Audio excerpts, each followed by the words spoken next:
Gentlemen, and welcome to this hustings meeting, and it's good to see another wonderful turnout from God's own parish. Gentlemen, thank you all for attending this evening.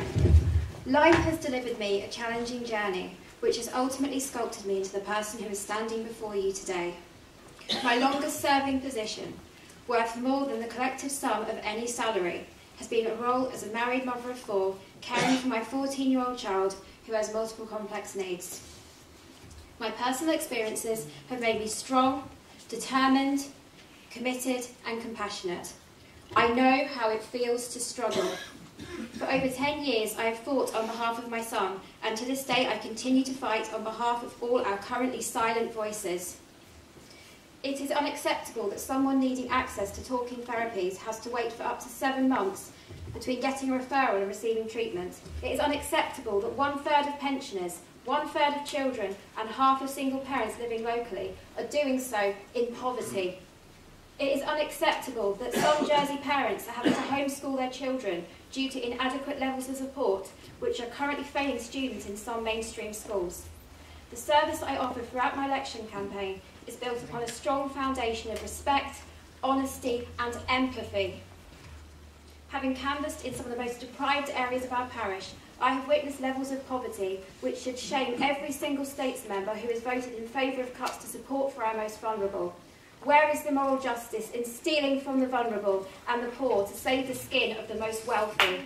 I have met with people who bear the burden of multiple physical and mental health conditions, surviving on an endless cycle of repeat prescriptions with no counselling opportunities having ever been offered to them. Some have welcomed me into their homes enthusiastically, happy to have finally met someone who has taken the time to sit down and to listen to them. I have seen their disillusionment. I have felt their frustration. Imprisoned behind chained and bolted doors, these worthy individuals are someone's sister, someone's brother, someone's son, someone's daughter, someone's mother and someone's father. They are real people living in our parish. Some currently surviving on less than £20 per week once all their essential bills are paid. This money must also cover their food. Lately, St Clement has become a concrete jungle, a common concern which has been frequently raised. Extensive public consultation with us, the rates-paying parishioners, must be treated as a priority before any further developments are approved. Is it any wonder why voter turnout has fallen to less than 40% in St Clement and also island-wide? Stuck in a never-ending, overcrowded, overpriced cycle of noise, poverty, debt and despair. Many do not believe their voices count or anything will ever change. For some, with their consent, I have already taken the first step of referring them for further support.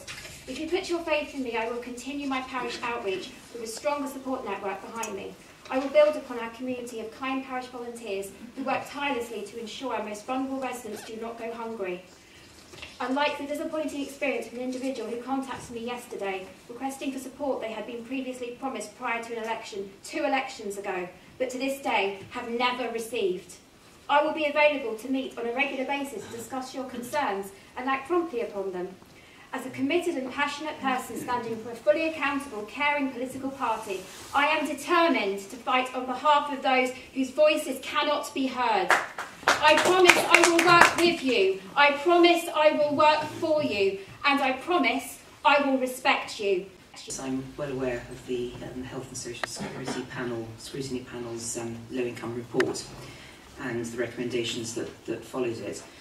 There is a very, very secure safety net in the form of income support on this island, which, as everybody in the audience will know, took over from parish welfare in 2008.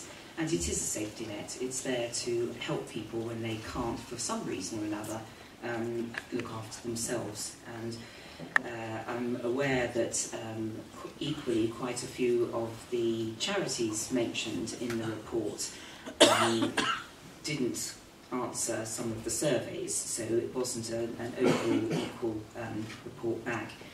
And you referred to the £10 million worth of cuts. Every department in the government had to make savings in order to fill the prospective £145 million deficit, which was forecast if we didn't do something to address that. So from the savings that the Social Security Department made, These were made to target the benefits in a better fashion than they were originally. Some of them... Cruel. Sorry? They were cruel. Sorry, we can't have a debate. We went through all of the income support benefits, of which there are 14, which are taxpayers' money, and we targeted the ones that we felt that were most needed by the people in need in the society. Ms. Morris. Thank you, Mr. President. Social Security do that. Grinding poverty, nobody would live here. I think Mr. Swear is absolutely correct, but as Ms. Freeman said, I hope that we certainly wouldn't get there. We will have to be very aware of where Brexit leads us. Not that that will lead us to grinding poverty, but it might change the influx and outflux of people, which will have a big effect on how many people actually move here or stay here. So I think we wait for the results of the impact of Brexit. Question, Mr. Swear. I don't think you're going to like my answer, I'm afraid, but I'm an honest person, and as I speak now, I will continue throughout my election campaign. I see as you're in the front row, you're wearing a Vote Pinel rosette. I have to be honest with you. I have campaigned for 4 weeks, and I will tell you, the vast majority of the doors I have knocked on, I have not had, the very first time I've opened the door, I have been told, are you with her? That's what I've been told. Are you supporting her? That is what I have been told. I'm not lying. That is what I have been told. These people have lost their bonuses. These people have lost their bonuses. They have lost so much through something which is they couldn't control.